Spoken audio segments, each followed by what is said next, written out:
Bienvenidos y bienvenidas a Bálsamo en Línea, que es un espacio de propuesta, de reflexión y de ayuda.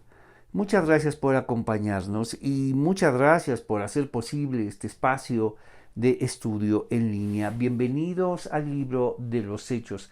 Estamos viendo lo que ha sucedido ahora con Pablo. Fue arrestado.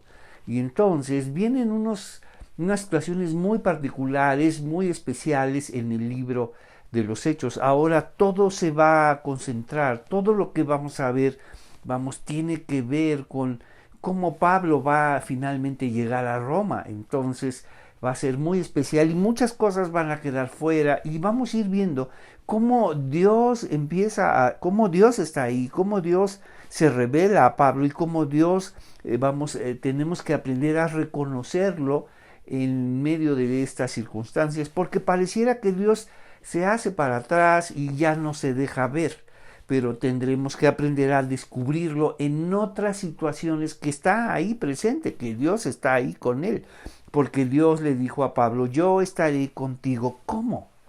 ¿Cómo estará con él? ¿Qué significa el cuidado de Dios? ¿Qué significa que Dios está con nosotros? Eso es lo que vamos a ver en el libro de los Hechos, que es un libro fascinante, déjame decirte. Sin embargo, hay textos muy especiales que se elevan y resaltan, y magnifican el libro de los Hechos. Y a mí me parece que son, por supuesto, el capítulo 2, que es la presencia del Espíritu Santo, que lo cambia todo.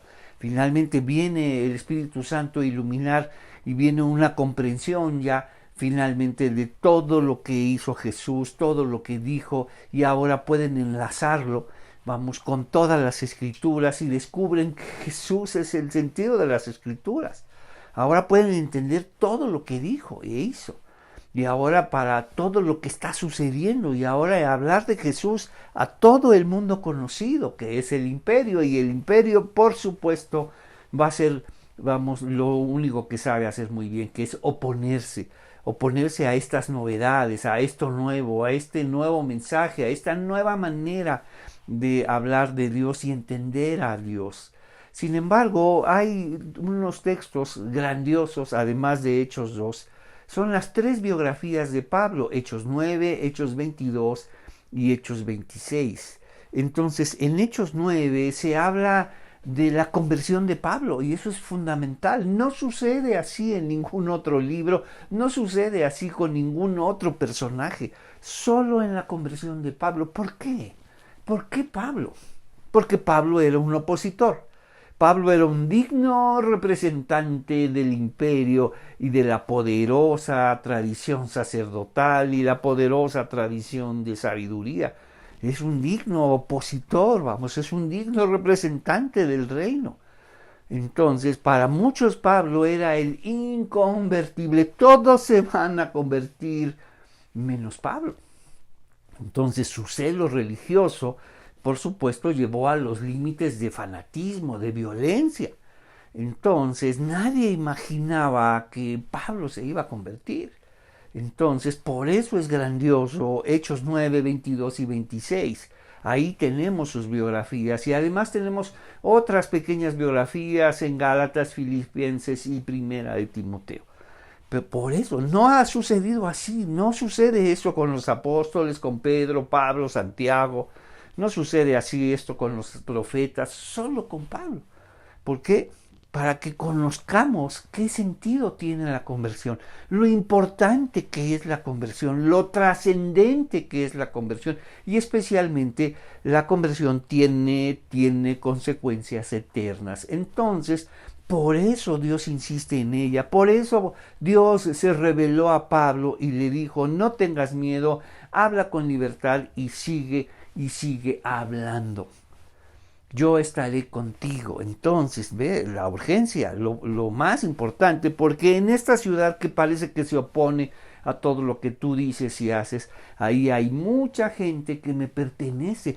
Esa es la visión de Dios. Entonces, por eso Pablo sigue adelante, a pesar de todas las advertencias. El Espíritu Santo nos dice esto y aquello, y por supuesto que era cierto.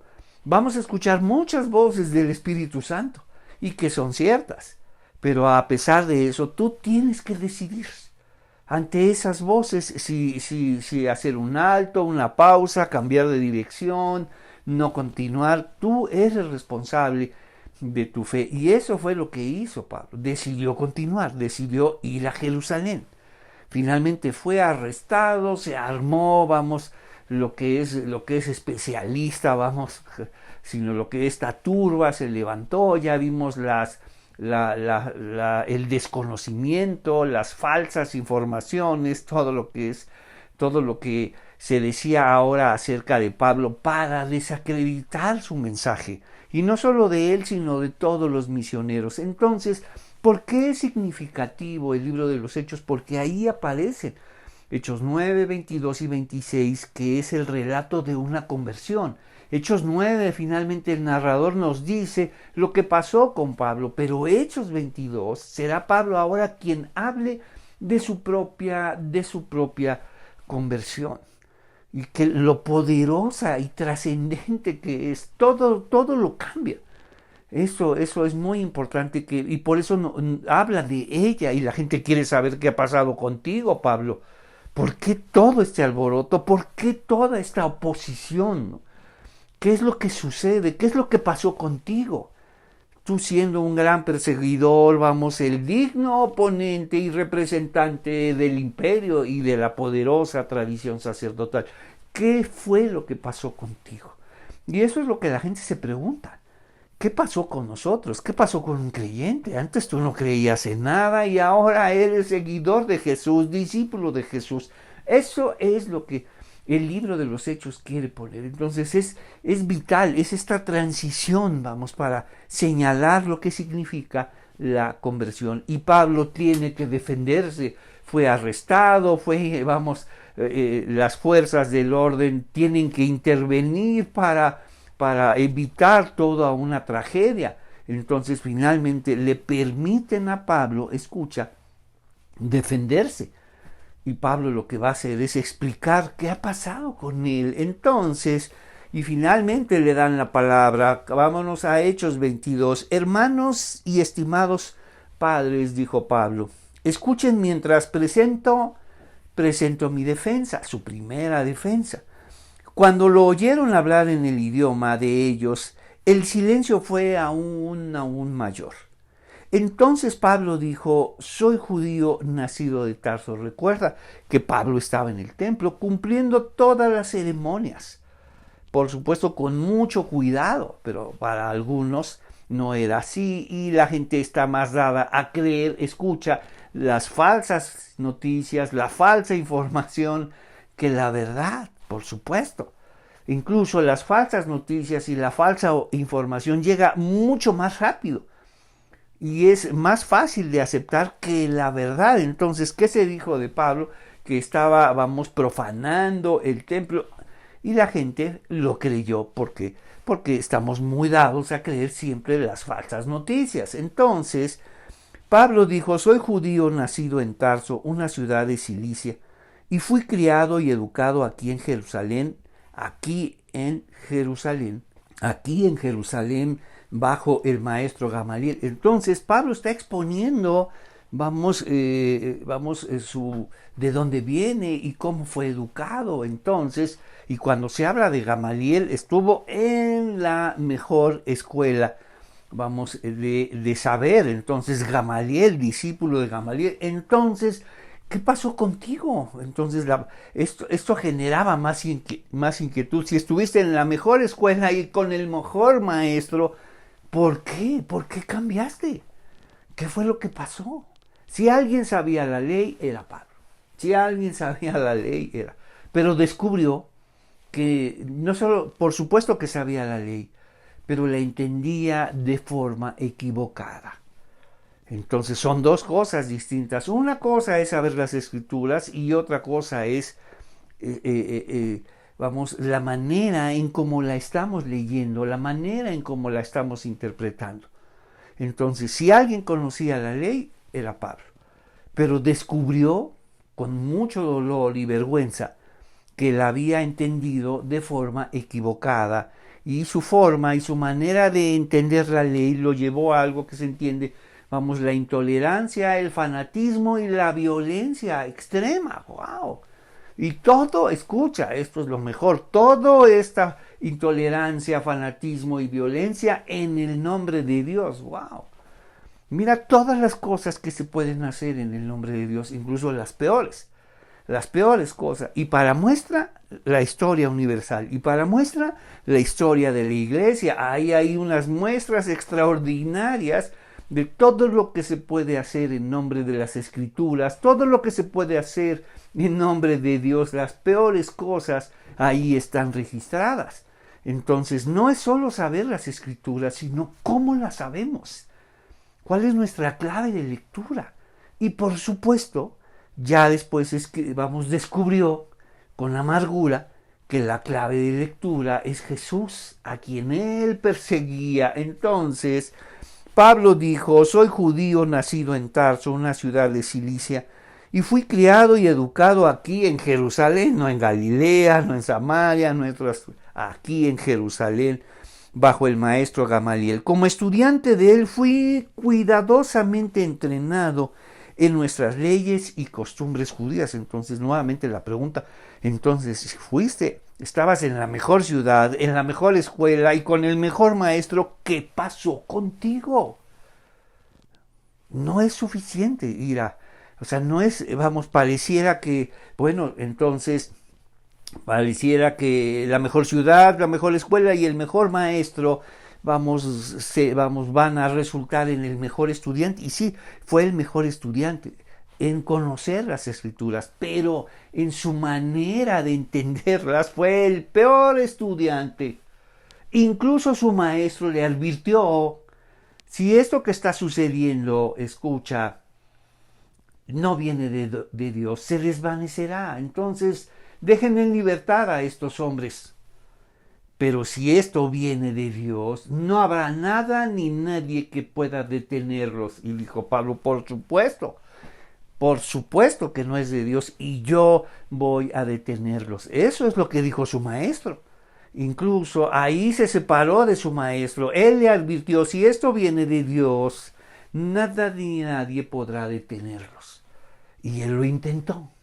Quiso ir en sentido contrario en su maestro, quiso demostrarle a su maestro, al mejor maestro, que estaba equivocado, y él se descubrió equivocado. No es suficiente con conocer las Escrituras, saber mucho de las Escrituras, sino la manera en cómo estamos leyendo las Escrituras. Y él tuvo que descubrir que las estaba leyendo en sentido contrario. No hay más sentido contrario, para entender la ley, que la intolerancia, el fanatismo y la violencia. Entonces, como estudiante de él, fui cuidadosamente entrenado en nuestras leyes y costumbres judías. Llegué a tener un gran celo por honrar a Dios en todo lo que hacía, tal como ustedes hoy. Entonces, Pablo, por supuesto que los entiende, porque Pablo estuvo del otro lado. Eso es lo grandioso de sus biografías, cómo estuvo, cómo vivió antes y todo lo que pensaba acerca de Dios y de Jesús y toda su intolerancia, su fanatismo y su violencia. Él la reconoce. Ahora entiendo por qué ustedes quieren acabar conmigo. Yo hice lo mismo, yo pensaba igual. Mira lo que significa el arrepentimiento, cambiar en su manera de pensar. Yo pensaba igual que ustedes, pero tuve que arrepentirme, tuve que entender que estaba entendiendo mal las cosas, que estaba leyendo mal la Escritura. Eso significa arrepentimiento, es una nueva manera de pensar acerca de Dios, acerca de la ley, acerca de lo que agrada y honra a Dios. Entonces, llegué a tener un gran celo por honrar a Dios en todo lo que hacía, tal como todos ustedes hoy. Escucha, este celo religioso, todo el mundo diría: nadie como Pablo, por supuesto, el inconvertible. Por eso fue un problema, por eso Pablo representó un serio problema para la poderosa tradición sacerdotal. El inconvertible se convirtió. Entonces eso es un problema, porque está cuestionando y poniendo en duda todo lo que enseñábamos nosotros como cierto el discurso oficial acerca de Dios. Y claro, si algo enseñó fue que el celo de Dios es intolerante, es violento y hay que acabar con todo aquello que es distinto. Entonces era un problema. Pablo resultó ser primero el gran representante del imperio y de la gran poderosa tradición sacerdotal a su enemigo. Habrá que acabarlo pronto porque entonces muchos van a poner en duda y muchos van a querer seguir a Pablo. Entonces llegué a tener un gran celo por honrar a Dios en todo lo que hacía. Tal como todos ustedes hoy, perseguía a los seguidores del camino, acosando a algunos hasta la muerte. Él conocía las escrituras, pero mira su manera de leer las escrituras hacia donde lo llevó. Acosé, perseguí hasta la muerte. Entonces, perseguí a los seguidores del camino. Es interesante lo que estamos escuchando. El nombre original del cristianismo, el camino. Y nos dice, acosando a algunos hasta la muerte, y arresté a tanto a hombres como a mujeres para arrojarlos en la cárcel. Y Pablo podría aclarar, decir, y esto me hacía sentir muy orgulloso. Pensaba que estaba haciendo bien, que mi celo religioso lo estaba llevando hasta lo más alto. Escucho, ¿cuál es el celo religioso? ¿Qué es lo que persigue el celo religioso? Sino honrar a Dios, señalar a Dios, pensando que eso estaba honrando a Dios, acosar a las personas, perseguir a las personas, arrestar a las personas. Eso honra a Dios, por favor. Eso agrada a Dios. Pablo pensaba que sí. Estaba seguro que sí. Estaba completamente seguro que eso que estaba haciendo honraba a Dios. Mira lo que dice. Por eso son importantes sus biografías, Hechos 9, 22 y 26. Porque nos está diciendo qué es lo que pensaba acerca de Dios y Jesucristo. Qué es lo que pensaba acerca del camino que después se convirtió en camino. De ser un opositor y perseguidor del camino, ahora es predicador del camino. De quien dijo, yo soy el camino, la verdad y la vida. Entonces, perseguí a los seguidores del camino, acosando a algunos hasta la muerte, y arresté tanto a hombres como a mujeres para arrojarlos a la cárcel. ¡Wow! ¿Pero por qué hacías eso? Porque estaba seguro que eso era lo correcto, porque estaba seguro que eso honraba a Dios. Mira, qué disparate. ¿Cómo el celo de Dios se puede separar? Escucha, aquí hay una clave fundamental. ¿Cómo el celo de Dios se puede separar del sentido común? Se separó, por supuesto. El sentido común se quedó en Gamaliel.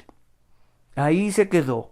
Cuando le dijo, si esto no es de Dios se va a desvanecer, pero si es de Dios, nada ni nadie podrá detenerlo. Eso es sentido común. Y su sentido común lo dejó ahí con Gamaliel, le dijo, no es cierto, voy a demostrar todo lo contrario, y voy a demostrar que esto no es de Dios, y acabaré con ello. No voy a esperar a que esto se desvanezca, sino yo voy a acabar con este movimiento religioso que me parece ofensivo, y que que no agrada a Dios, porque eso es lo que quiere hacer el celoso religioso, quiere agradar a Dios, y Dios estaba muy contento con toda la violencia que estaba ejerciendo Pablo. Por supuesto que no. Recuerda, el celo de Dios cuando se separa del sentido común, mira lo que pasa. Intolerancia, violencia, persecución, acoso, wow. Todo en el nombre de Dios. Entonces, llegué a tener un gran celo por honrar a Dios en todo lo que hacía, tal como ustedes, tal como todos ustedes. Todos ellos que arrestaron y querían terminar a Pablo, estaban seguros que eso que estaban haciendo, eso honraba a Dios, honraba el templo. Mira, entiendo lo que ustedes hacen, yo también pensaba igual, con toda mi intolerancia, mi violencia, honraba a Dios. Acuérdate, el celo de Dios cuando se separa del sentido común, mira el desastre que puede ocurrir. Entonces, perseguía a los seguidores del camino, acosando a algunos hasta la muerte, y arresté tanto a hombres como a mujeres para arrojarlos en la cárcel. El sumo sacerdote y todo el consejo de ancianos pueden dar fe de que esto es cierto. Mira lo que está diciendo. No solo yo pensaba que toda esta intolerancia, violencia, honraba a Dios, sino también el sumo sacerdote y los ancianos. Todos pensábamos lo mismo, porque yo los represento a ellos. Y claro, los represento en toda su intolerancia, en todo su celo religioso y en toda su violencia. Mira lo que está diciendo. Ellos pensamos iguales, el sumo sacerdote y todos los ancianos que supuestamente están ahí para representar la sabiduría de Dios. Mira qué es lo que pasaba. Entonces, pueden dar fe de que esto es cierto. Pues recibí cartas de ellos dirigidas a nuestros hermanos judíos. Mira lo que está diciendo.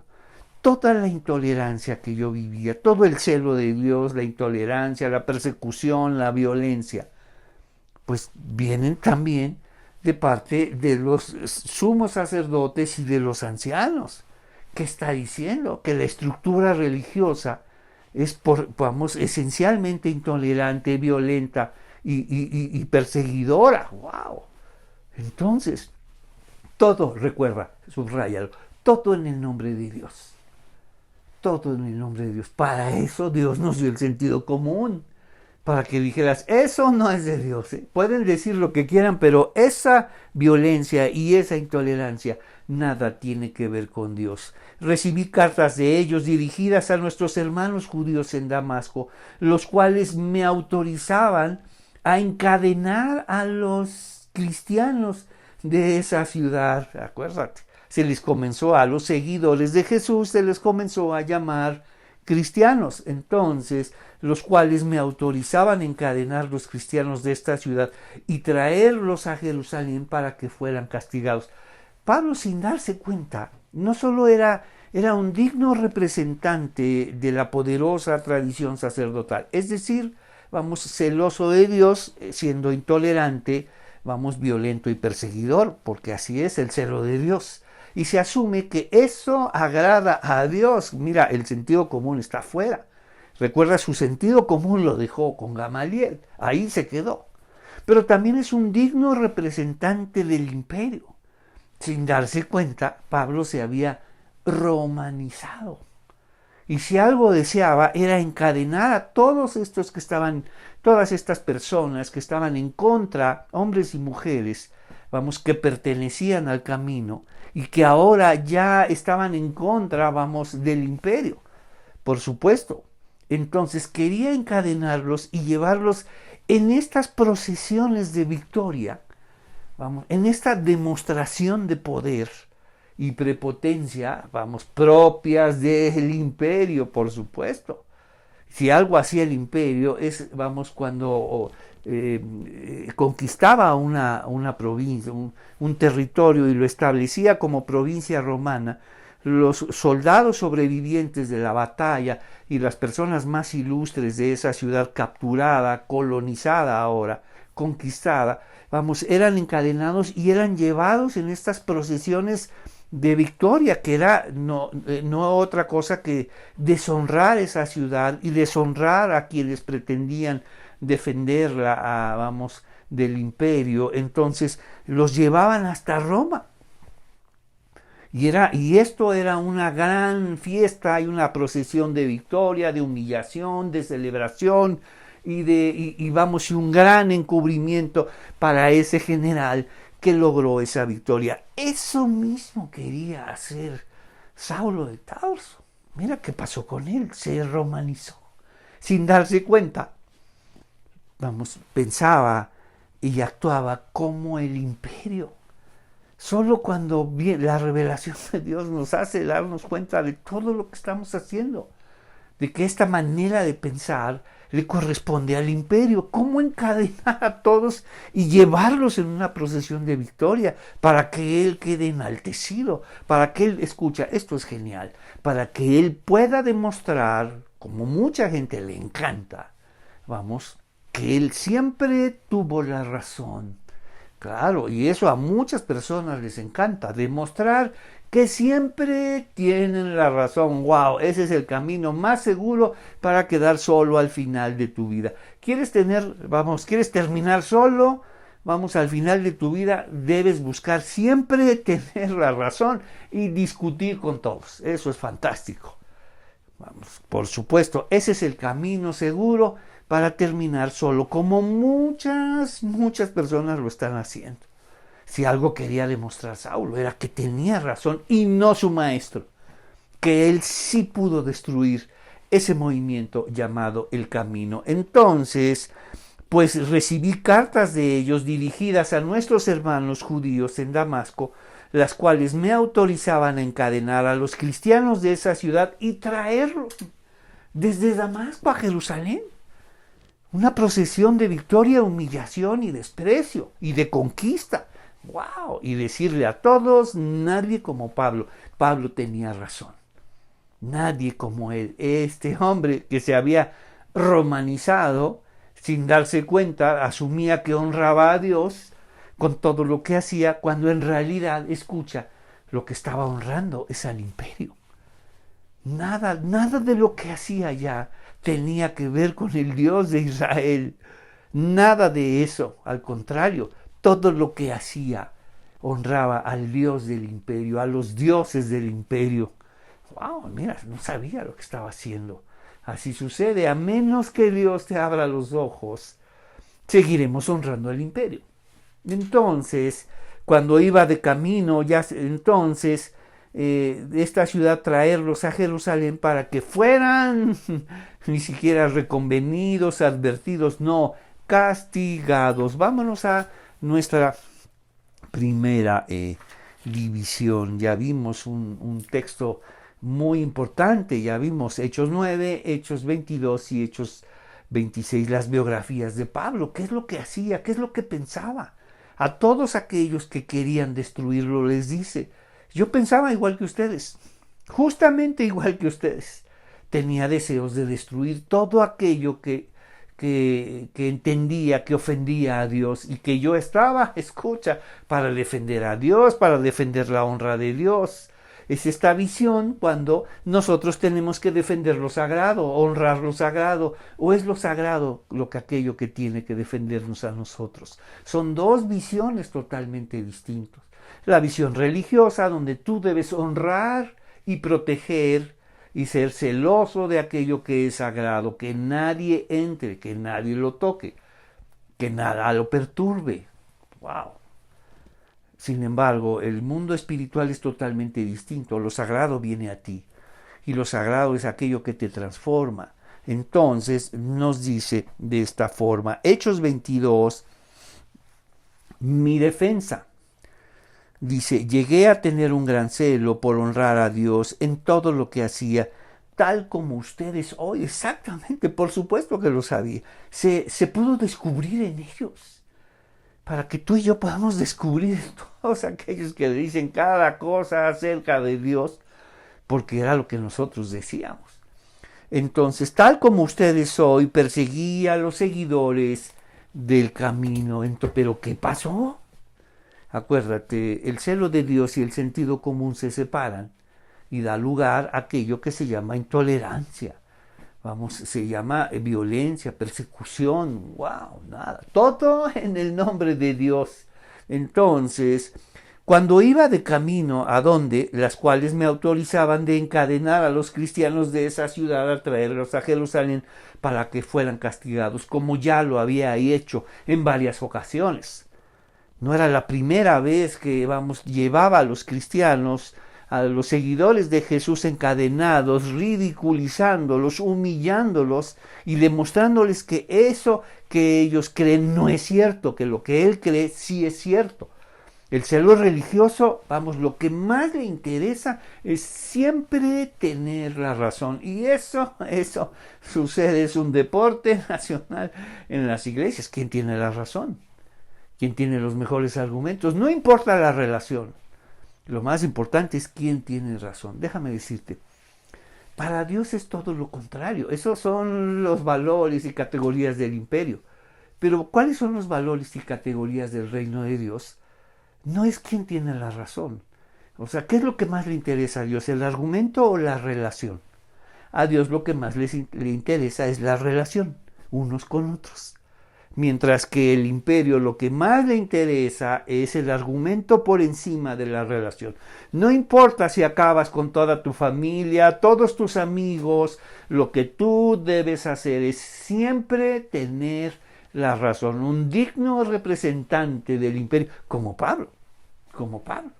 Entonces, cuando iba de camino, ya cerca de Damasco, como al mediodía, de repente, una intensa luz del cielo brilló alrededor de mí. ¡Qué señal! ¡Qué señal! Es interesante que si alguien conocía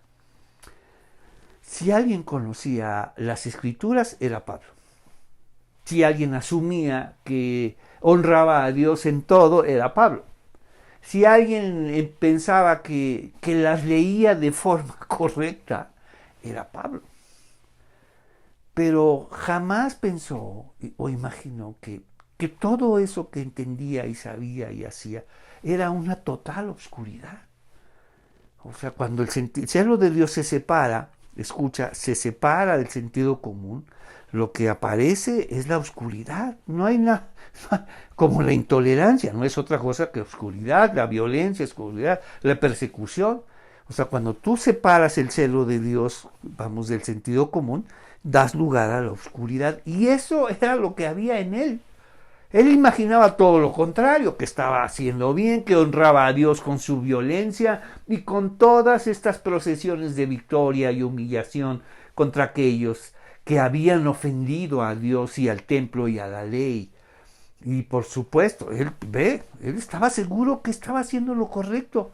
Y déjame decirte, no había otra cosa que oscuridad. Por eso, la señal fundamental para él fue la luz. Vino una luz para que se diera cuenta toda la oscuridad que había en su vida. Así sucede. Tiene que venir a mostrarnos Dios lo que está pasando. Que somos los dignos representantes del imperio con toda, vamos, nuestra intolerancia, toda nuestra violencia, y lo que más nos interesa es siempre tener la razón. Es el camino seguro para terminar solo en la vida, como mucha gente. Pregúntale. ¿Quién quiere estar con una persona que siempre tiene la razón? Que sabe todo, vamos, y que está por encima. No, por supuesto. Son personas muy queridas. Entonces nos dice, cuando iba de camino ya cerca de Damasco, como a mediodía, de repente una intensa luz, vamos, no del día, nos aclara el texto, hay la luz de día y hay la luz del cielo. La luz del día es para que no andes en oscuridad y puedas hacer muchas cosas, pero la luz del cielo es para darnos cuenta de toda la oscuridad que hay dentro de nosotros. La luz del día no nos lleva a darnos cuenta de toda la oscuridad, acaba con la oscuridad de afuera, pero no con la que hay aquí adentro. Solo la luz del cielo acaba con la oscuridad, señala, denuncia toda esa oscuridad, todo eso que tú estás haciendo, Pablo, en nombre de Dios y con la intención de honrarlo. No ocurre así. Estás muy lejos de agradar a Dios y de honrar a Dios. Nada de eso ocurre. Nada de lo que haces honra a Dios. Imagínate. Él estaba pensando todo lo contrario. Todo esto que hago honra a Dios. Y la luz viene a decirle, nada de esto honra a Dios. Nada de esto. Esto honra al Dios del imperio. Honran a los dioses del poder, de la razón, vamos, de la violencia, de la intolerancia, pero no al Dios de Israel. Wow, nada de lo que estás haciendo honra a Dios, pero yo siempre creí y estaba seguro, por supuesto. Todo lo hizo con una extrema seguridad. Si alguien estaba seguro de lo que hacía, era Pablo. Entonces, nos dice, cuando iba de camino ya cerca de Damasco, como al mediodía, de repente una intensa luz del cielo, recuerda, la luz de día es para descubrir y sacar la oscuridad, pero la luz del cielo es para, mostrar toda la oscuridad que hay dentro de nosotros. Brilló alrededor de mí, caí al suelo, no venía a caballo, por supuesto. Eso es otra idea, eso es otra, o son una total desinformación. Él venía caminando, pero ahí se desplomó. La luz fue tan grande que le reveló su obscuridad y ya no pudo seguir adelante. Se desplomó, cayó al suelo. Eso es muy significativo. Ya no pudo seguir. Toda la seguridad que sentía en todo lo que estaba haciendo, todo el celo religioso, que asumía, esto que hago honra a Dios, se esfumó, se desapareció. Toda su seguridad que tenía de lo que estaba haciendo desapareció y en ese momento se desplomó. Y mira lo que dice. Caí al suelo y oí una voz que me decía, Saulo, Saulo, ¿por qué me persigues? Nunca había escuchado la voz de Dios. Nunca había escuchado una voz más allá de la suya. Nunca había escuchado una voz del cielo, una voz divina. Es increíble. Si alguien conocía las escrituras, era él. Si alguien celebraba todas las ceremonias, era él. Si alguien asumía que nadie como él con respecto al celo de Dios y honrar a Dios, era él. Pero nunca había escuchado la voz de Dios. Qué ironía. Pretender saber mucho de Dios y honrar a Dios y servir a Dios y nunca escuchar la voz de Dios. Y le dijo, Saulo, Saulo. Esto es muy significativo. En el mundo de la revelación, Dios le habla 2 veces a las personas. Y en el mundo de Jesús y de Pablo, repetir 2 veces su nombre es muy importante. Significa que la primera vez eres muy importante para mí y la segunda, tengo algo que decirte. Y así fue con Moisés. Y así fue con muchos otros que Dios llamó. Saulo, Saulo. La primera que significa, eres muy importante para mí. Y la segunda, tengo algo que decirte. ¿Por qué me persigues? ¿Cómo es eso? Si de algo estaba seguro es que perseguía a los seguidores de Jesús, los seguidores del camino. Y si de algo estaba completamente seguro es que estos seguidores y este movimiento que estaba creciendo y creciendo, nada tenía que ver con Dios. Perseguía aquello que ofendía a Dios, que no tenía nada que ver con Dios. Y esta voz le viene a decir, sí, ese movimiento que tú persigues tiene que ver con Dios, tal como le dijo su maestro. Si esto no es de Dios, se va a desvanecer. Pero si este movimiento es de Dios, nada ni nadie lo detendrá. Si este movimiento viene del cielo, nada podrá detenerlo. Eso es lo grandioso de la obra de Dios, que nada ni nadie pueden detenerlo. Entonces, mira lo que viene a escuchar, eso que persigues y que asumes que ofende a Dios, que deshonra a Dios y que nada tiene que ver con el cielo, viene del cielo, viene de Dios, incluso personalizado. No por qué lo persigues, por qué persigues este movimiento, sino ahora se habla, ¿por qué a mí me persigues? Ese movimiento soy yo. ¿Por qué, Señor? Yo estoy persiguiendo a los cristianos, no a ti, no a Dios. Y viene a descubrir que ese movimiento tiene que ver con Dios. Entonces, y la voz contestó, seguramente, Señor, ¿esta voz de dónde viene? ¿Quién eres, no? ¿Quién eres, Señor? Pregunté. Por supuesto. Entiende que esta voz viene, esta luz, del cielo, no la luz de día, la luz del cielo viene a revelar nuestra oscuridad interior y en ese momento se desploma, toda su seguridad, toda esta seguridad en lo que hacía, el que estaba cierto y de honrar a Dios se vino abajo. Pero ahora descubre que viene una voz del cielo a hablarle: Saulo, Saulo, eres muy importante para mí, tengo algo que decirte. ¿Por qué me persigues? No, yo estoy persiguiendo a los del camino, estos nada tienen que ver con Dios. Y ahora viene a descubrir que sí, y además viene a descubrir que alguien los representa.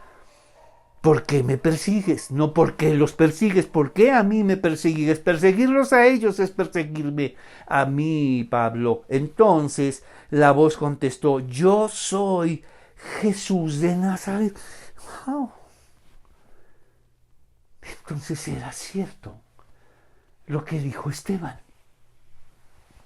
Era cierto lo que dijo Esteban. Él escuchó eso. Él lo escuchó. De que Jesús está sentado a la diestra de Dios. ¡Wow! Que Jesús, el que murió, el que fue ejecutado, resucitó y demostró ser todo lo que dijo, y todo lo que se decía de él lo demostró. Y ahora no solo resucitó, sino es como dijo Esteban. Está sentado a la diestra de Dios. El poder de Dios es Dios en la persona del Hijo. No. Dice que pensaba que era un impostor, un engañador, un hereje, un mentiroso, vamos, que nada era cierto de lo que él decía. Le viene a hablar desde el cielo. Le viene a hablar desde el cielo. Mira todo lo que, hacia dónde viajó su entendimiento de ser Jesús un impostor, un engañador, un falso Mesías y un falso profeta. Ahora, ¿hasta dónde viajó? Hasta la presencia de Dios, y desde ahí le hablaba. Tiene que ser alguien muy importante, demasiado importante para que pueda estar hablándome desde el cielo. Entonces, Saulo, Saulo, ¿por qué me persigues? ¿Quién eres, Señor?, pregunté, y la voz contestó: yo soy Jesús de Nazaret. Y Jesús recoge este nombre muy especial, porque Nazaret era una ciudad de tercera, no una ciudad de segunda, no una ciudad de primera, no Jerusalén, no las ciudades de Judea, no las ciudades de Galilea. O sea, era una ciudad de tercera. Por eso lo señalaban a Jesús de esta manera: Jesús de Nazaret, el Jesús de una ciudad de tercera. Era una manera de despreciarlo. Entonces él se presenta así: Jesús de Nazaret, a quien tú despreciabas. Sí, Jesús, eso se le quedó grabado a Pablo. Si alguien despreciaba, era este falso maestro, un impostor, un engañador, y en todo su clasismo y racismo decía, y además de Nazaret. Y ahora le habla desde el cielo. Tiene que ser alguien muy, muy importante, demasiado importante para estar en el cielo y hablarme de esa forma y presentarse de esa manera y que yo pueda entenderlo. Entonces la voz contestó: yo soy Jesús de Nazaret, a quien tú persigues. La gente que iba conmigo vio la luz, pero no entendió la voz que me hablaba. Quiere decir que estaba consciente. Quiere decir que cuando estaba en el suelo, pudo ver esa luz, cómo lo envolvía y cómo señalaba su obscuridad, cómo toda su seguridad se vino abajo y se desplomó, y desde ahí abajo pudo darse cuenta de que aquellos que venían con él lo podían ver y podían saber que algo estaba pasando con él, pero lo que sucedía con él no estaba sucediendo con ellos, solo con él. Y los veía, seguramente espantados, impactados de que él estaba en el suelo y no podía levantarse. Y también no quería levantarse por todo lo que estaba escuchando. Se percató, escucha, que lo que estaba sucediendo con él, los demás no lo entendían. Sabían que algo pasaba, pero no estaban escuchando eso. La voz contestó: yo soy Jesús de Nazaret, a quien tú persigues. La gente que iba conmigo vio la luz, pero no entendió la voz que me hablaba. Yo pregunté: ¿qué debo hacer? Realmente, ¿qué debo hacer? Porque podía seguir con su obstinación, su enojo, su celo, querer tener la razón como siempre. Entonces Finalmente viene un momento interesante, ¿no? Cuando se convirtió, cuando reconoce esa voz, cuando reconoce, es cierto lo que dijo mi maestro Gamaliel, si este movimiento viene de Dios, nada ni nadie podrá, impedir que siga adelante. Es cierto lo que dijo Esteban, Jesús sentado a la diestra de Dios tiene que ser Dios, como dicen los cristianos, como dicen sus seguidores que lo señalan, como el que resucitó y ascendió a los cielos y está ahí a la diestra de Dios. ¿Qué significa? Igual que Dios. Entonces nos dice, ¿qué tengo que hacer? Creyó en aquello, y entendió, todo lo que pasó y toda la oscuridad. Y nada, acuérdate, antes de eso estaba seguro que honraba a Dios, que alababa a Dios, que agradaba a Dios en todo lo que hacía. Pero ahora se dio cuenta que era todo lo contrario. Entonces, la gente que iba conmigo vio la luz, pero no entendió la voz que me hablaba. Yo pregunté, ¿qué debo hacer, Señor? El Señor me dijo, levántate, entra en Damasco y allí se te dirá todo lo que debes hacer. Wow. Ahí se convirtió a esa voz, se convirtió a todo eso que dijo Esteban acerca de Jesús, se convirtió a lo que dijo Gamaliel acerca de ese movimiento y ahora lo escucha él en primera persona. Esa experiencia tan grandiosa y sublime, que tuvo Esteban antes de morir y que él escuchó con mucho cuidado, ahora él la estaba viviendo.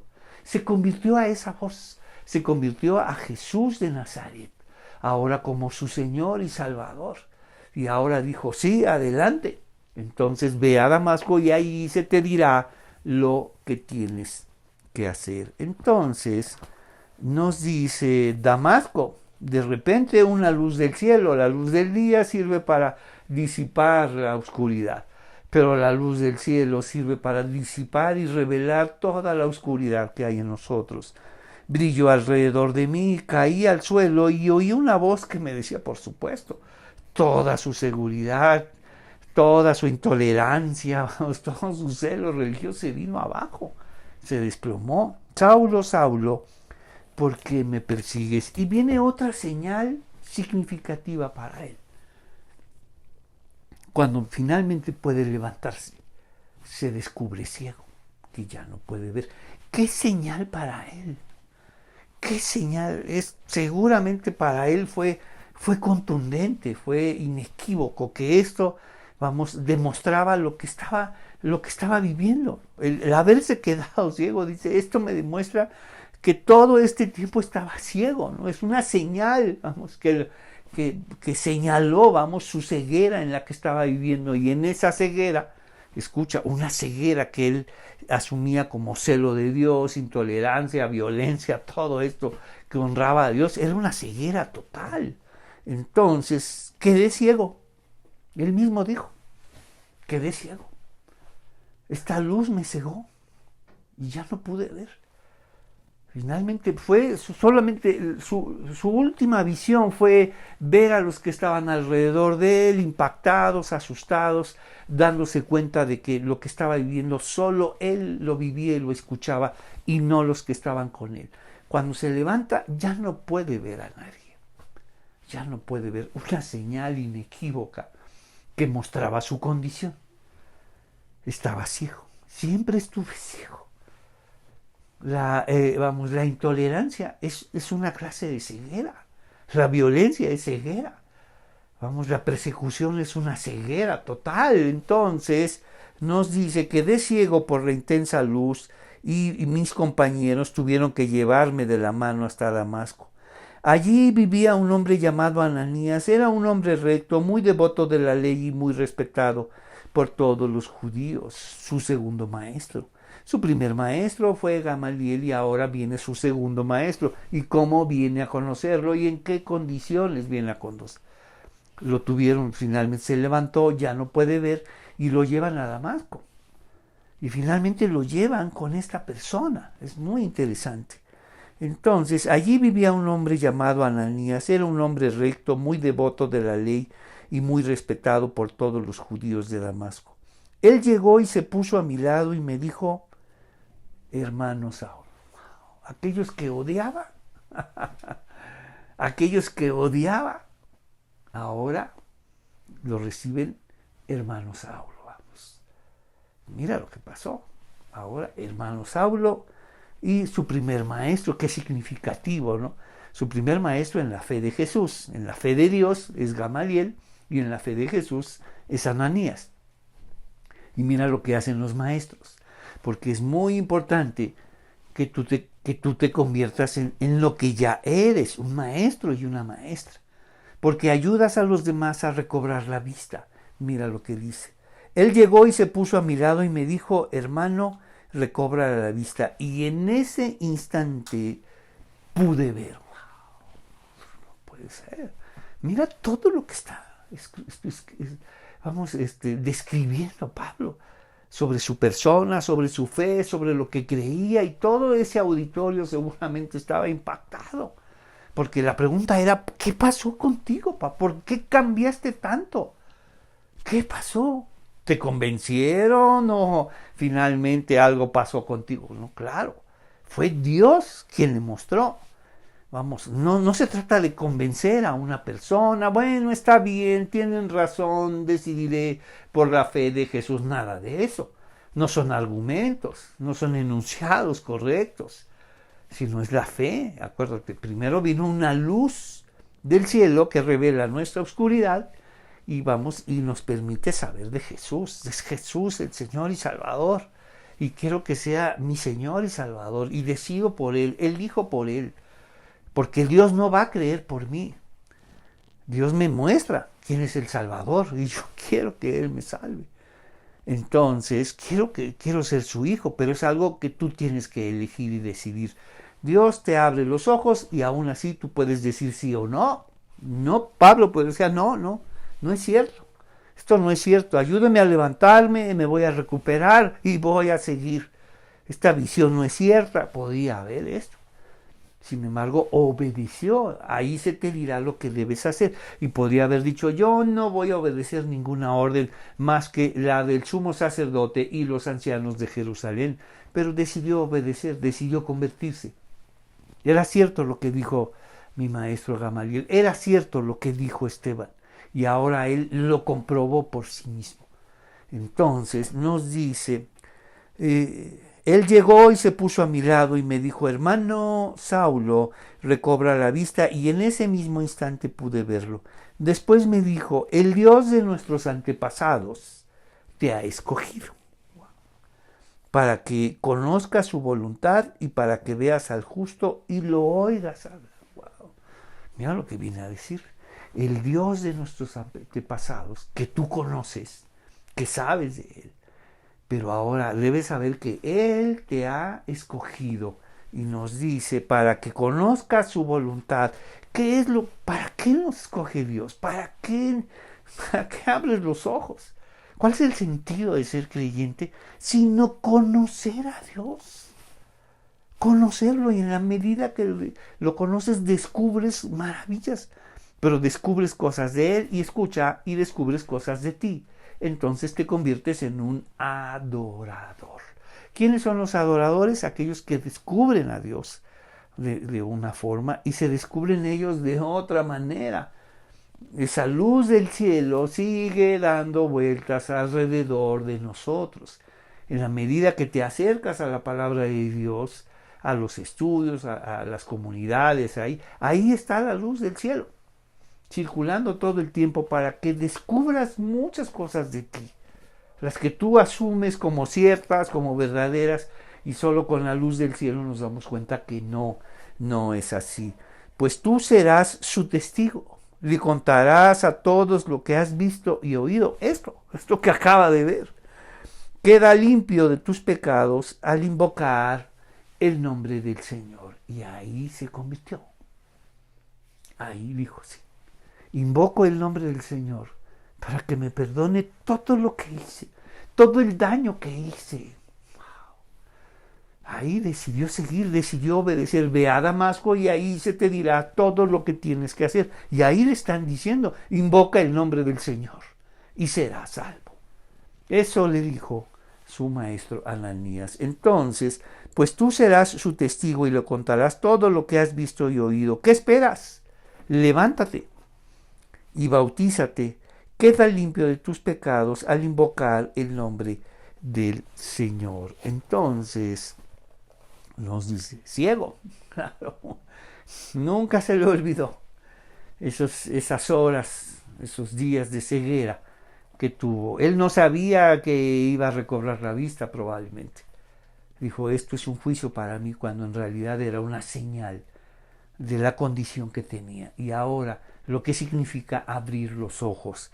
El Dios de nuestros antepasados te ha escogido para que conozcas su voluntad y para que veas al justo. Les contarás a todos lo que has visto y oído. Vamos, entonces nos dice así: después de regresar a Jerusalén y mientras oraba en el templo, caí en un estado de éxtasis. Ya, vamos, ahora finalmente habla de su conversión, habla de todo lo que pasó, por qué cambió todo para él, qué pasó con él, y ahora viene a decir que ahora regresa a Jerusalén, por qué entró al templo, qué fue lo que pasó ahí. Entonces, después de regresar a Jerusalén mientras oraba en el templo, caí en un estado de éxtasis. Tuve una visión de Jesús, quien me decía, date prisa, sal de Jerusalén, porque la gente de aquí no aceptará tu testimonio acerca de mí. Pero Señor, argumenté, seguramente ellos saben que en cada sinagoga yo encarcelé y golpeé a los que creían en ti. ¡Wow! ¡Qué celo de Dios! Acuérdate, el celo de Dios, cuando se separa del sentido común, mira lo que puede hacer en el nombre de Dios, asumiendo que honraba, que protegía a Dios, que defendía a Dios. Entonces, nos dice, golpea a los que creían en ti. Y estuve totalmente de acuerdo cuando mataron a tu testigo Esteban. Estuve ahí cuidando a los abrigos que se quitaron cuando lo apedrearon. Pero el Señor le dijo, ve, porque yo te he enviado lejos a los gentiles. Wow. Y cuando hablaron la palabra gentil, vamos, el desprecio y el repudio, porque si algo les enseñó esa lectura de la ley, porque, vamos, la ley dice otra cosa, vamos, Dios está a favor de todos y Dios no hace diferencia, pero la lectura que ellos hicieron los llevó a despreciar a todos los demás, a todos los pueblos, a todos los que no eran judíos. Esa es una lectura, no es una lectura de las Escrituras, no es lo que dicen las Escrituras. Entonces muchas personas van a decir, así dice la Biblia. Esa es una lectura, no es en sí misma la Biblia. Lo que nosotros predicamos es una lectura de la Biblia. Y tu lectura te está llevando al celo religioso, a la intolerancia, a despreciar a los demás. Aquí está Pablo. Él mismo lo dice. Yo estuve totalmente de acuerdo cuando mataron a tu testigo Esteban. Y estuve allí cuidando los abrigos que quitaron cuando lo apedrearon. Pero el Señor me dijo, ve, porque yo te enviaré lejos a los gentiles. La multitud, que era como Pablo en su momento, vamos, escuchó hasta que Pablo dijo esta palabra. Entonces todos comenzaron a gritar, llévense a ese tipo, no es digno de vivir. Qué maravilloso es el celo religioso que decide quiénes pueden vivir y quiénes no. Gritaron, arrojaron sus abrigos y lanzaron puñados de polvo al aire. Esto es el celo religioso, que está seguro que su comportamiento y toda esta violencia agrada y honra a Dios. Entonces, nos dice, Jerusalén, Jerusalén, que matas a los profetas y apedreas a los que te son enviados. ¡Wow! ¡Qué reputación tiene Jerusalén! Jesús lo dijo. Entonces tuve una visión de Jesús, date prisa, sal de Jerusalén, porque la gente de aquí no aceptará tu testimonio acerca de mí. Quisiera terminar, versículo 7, caí al suelo y oí una voz que me decía, Saulo, Saulo, ¿por qué me persigues?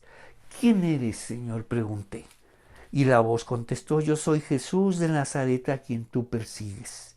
La gente que iba conmigo vio la luz, pero no entendía la voz que me hablaba y pregunté, ¿qué debo hacer, Señor? El Señor me dijo, levántate, entra en Damasco y allí se te dirá lo que debes hacer. ¿Y qué se le dijo? ¿Qué se le dijo en Damasco? ¿Qué es lo que tenía que hacer? Entonces nos dice, pues tú serás su testigo, les contarás a todos los que has visto, lo que has visto y oído. ¿Qué esperas? Levántate y bautízate, queda limpio de tus pecados al invocar el nombre del Señor. Y ahí lo hizo. Por supuesto que invocó el nombre del Señor. Y lamentó todo lo que pasó. Y Dios lo limpió. Y mira cómo lo estaba usando. ¿Qué te parece si oramos? Señor, te damos gracias. Es una maravilla, Señor, escuchar este testimonio. Lucas 9, Lucas 22 y Lucas 26. La conversión, qué importante es para ti. Por eso nos muestras todo esto.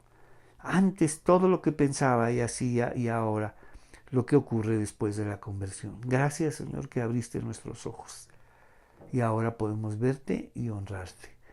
Te pedimos todo esto en el nombre de Jesús. Amén. Que el Señor los bendiga y nos vemos la próxima.